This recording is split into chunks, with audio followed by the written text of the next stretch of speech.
कल्पना करा, साल 1947, भारत नुकताच स्वतंत्र झालाय. समोर आव्हानं तर डोंगराएवढी आहेत, पण डोळ्यांमध्ये एका नव्या समृद्ध भविष्याची स्वप्न आहेत. या राष्ट्राला आकार देण्यासाठी एका भव्यदिव्य योजनेची गरज होती, आणि याच गरजेतून जन्म झाला भारताच्या पंचवार्षिक योजनांचा. चला तर मग या महत्वाकांक्षी प्रवासाची गाथा आज आपण उलगडूया. तो दिवस होता 8 डिसेंबर 1951. भारताचे पहिले पंतप्रधान जवाहरलाल नेहरू संसदेत उभे राहिले. त्यांनी सादर केलेली ती योजना म्हणजे केवळ कागदावरचे आकडे नव्हते, तर ते होतं एका नव्या आत्मनिर्भर भारताच्या निर्मितीचं वचन. देशाच्या सामाजिक आणि आर्थिक प्रगतीचा हा एक अतिशय सुनियोजित पाया होता. आपला हा प्रवास 6 रोमांचक टप्प्यांतून पुढे जाणार आहे. आपण योजनांच्या जन्मापासून ते शेती आणि कारखान्यांच्या विकासापर्यंतचा सगळा प्रवास पाहणार आहोत. मग गरिबी घटाओसारख्या ऐतिहासिक घोषणांच्या मागची कहाणी जाणून घेऊ आणि उदारीकरणाच्या नव्या युगातून थेट आजच्या नीती आयोगापर्यंतचा प्रवास उलगडू. चला तर मग आपल्या या प्रवासाच्या पहिल्या टप्प्याला सुरुवात करूया. एका नवजात राष्ट्राने स्वतःच्या आर्थिक नशिबाची सूत्र स्वतःच्या हाती घेणं ही किती मोठी गोष्ट होती हे आधी समजून घेऊयात. तर मग ही पंचवार्षिक योजना म्हणजे नेमकं काय होतं? अगदी सोप्या शब्दात सांगायचं झालं तर हा नियोजन आयोगाने म्हणजेच प्लॅनिंग कमिशनने तयार केलेला एक राष्ट्रीय कार्यक्रम होता. याचा मुख्य उद्देश दर 5 वर्षांनी देशातल्या लोकांच्या सामाजिक आणि आर्थिक विकासाला एक मोठी चालना देणं हा होता.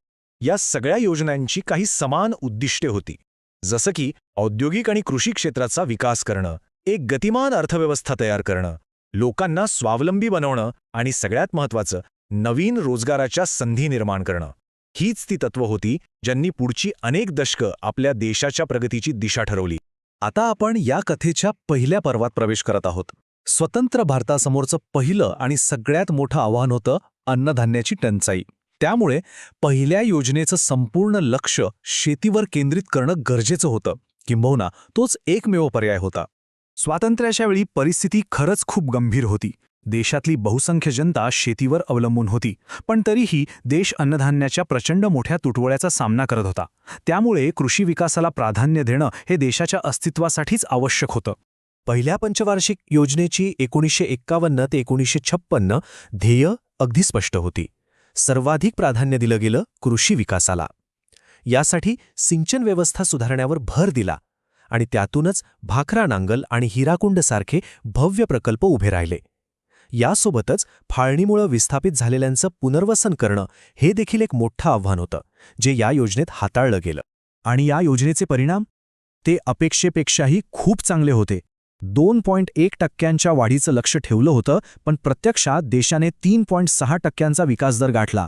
म्हणजे हे पहिलं पाऊल निश्चितच यशस्वी ठरलं होतं. पहिल्या योजनेच्या या यशानंतर देशाच्या महत्वाकांक्षा वाढल्या. आता लक्ष शेतांकडून थेट कारखान्यांकडे वळलं. भारताला एक मोठी औद्योगिक शक्ती बनवण्याचं स्वप्न पाहिलं जाऊ लागलं. हा एक धाडसी निर्णय होता, पण अर्थातच त्यात आव्हानंही तितकीच मोठी होती. हा धोरणातला एक खूप मोठा बदल होता. पहिल्या योजनेत जिथे संपूर्ण भर शेतीवर होता, तिथे दुसऱ्या योजनेने आपली दिशा पूर्णपणे उद्योगांकडे, विशेषतः अवजड उद्योगांकडे वळवली. या औद्योगिक क्रांतीचा वैचारिक पाया होता PC महलनोबिस मॉडेल. आता हे मॉडेल म्हणजे काय, तर यानुसार देशाने अवजड उद्योगांवर लक्ष केंद्रित करून जलद औद्योगिकरण साधण्याचं ध्येय ठेवलं. दुसऱ्या पंचवार्षिक योजनेचा म्हणजे 1956 ते 1961च्या योजनेचा हाच मूळ आधार होता. या मॉडेलचे परिणाम प्रत्यक्ष जमिनीवर दिसू लागले. भिलाई, दुर्गापूर आणि राऊरकेला येथे मोठे पोलाद कारखाने उभे राहिले. अनेक अवजड प्रकल्प आणि जलविद्युत निर्मिती केंद्र सुरू झाली. कोळशाच्या उत्पादनातही मोठी वाढ झाली. खरं तर भारताच्या औद्योगिक पायाभरणीची हीच ती सुरुवात होती. पण हा प्रवास इतका सोपा नव्हता. तिसऱ्या पंचवार्षिक योजनेच्या 1961 ते 1966 काळात देशावर एकापाठोपाठ एक संकट आली. त्यामुळे झालं असं की 5.6% वाढीच्या लक्ष्याच्या तुलनेत आपण केवळ 2.84% इतकीच वाढ गाठू शकलो. बाहेरील धक्क्यांनी आपल्या अर्थव्यवस्थेला मोठा हादरा दिला होता. हे धक्के होते युद्धांचे. आधी 1962 मध्ये चीनसोबत आणि मग 1965 मध्ये पाकिस्तानसोबत झालेल्या युद्धामुळे देशाची सर्व संसाधनं संरक्षणाकडे वळवावी लागली. साहजिकच यामुळे दीर्घकालीन नियोजनाला एक मोठा ब्रेक लागला.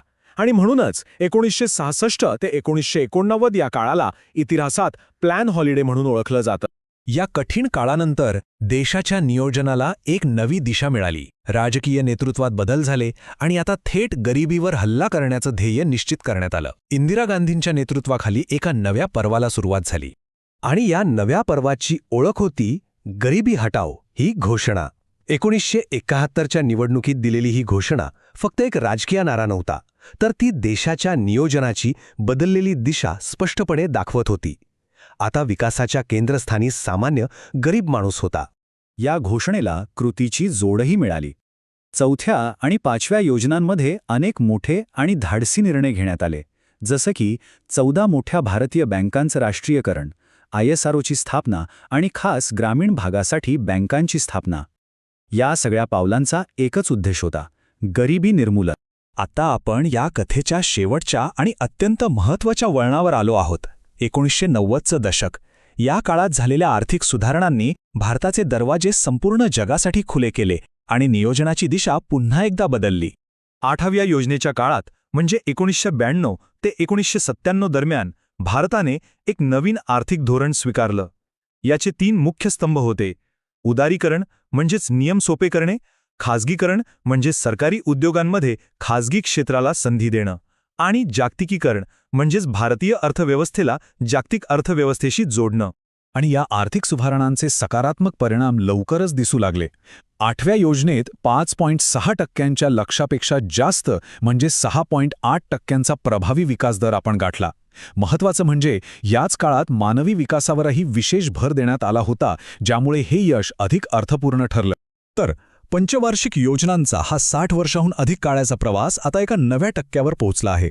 मग या योजनांचा वारसा काय आहे आणि भारताची पुढील वाटचाल नक्की कशी असेल हे पाहणं महत्त्वाचं ठरतं. 1 जानेवारी 2015 या दिवशी नियोजन आयोगाची जागा नीती आयोगाने घेतली. हा एक खूप मोठा बदल होता.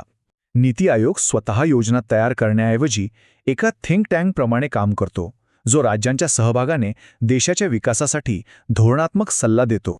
आणि हा बदल आपल्याला एका अत्यंत महत्त्वाच्या प्रश्नावर आणून सोडतो. नीती आयोगाच्या स्थापनेमुळे भारताच्या राष्ट्रीय नियोजनाचं एक युग खरंच संपलंय का, की फक्त नियोजनाचा चेहरामोहरा बदललाय? या प्रश्नाच्या उत्तरातच कदाचित भारताच्या भविष्याची दिशा दडलेली आहे.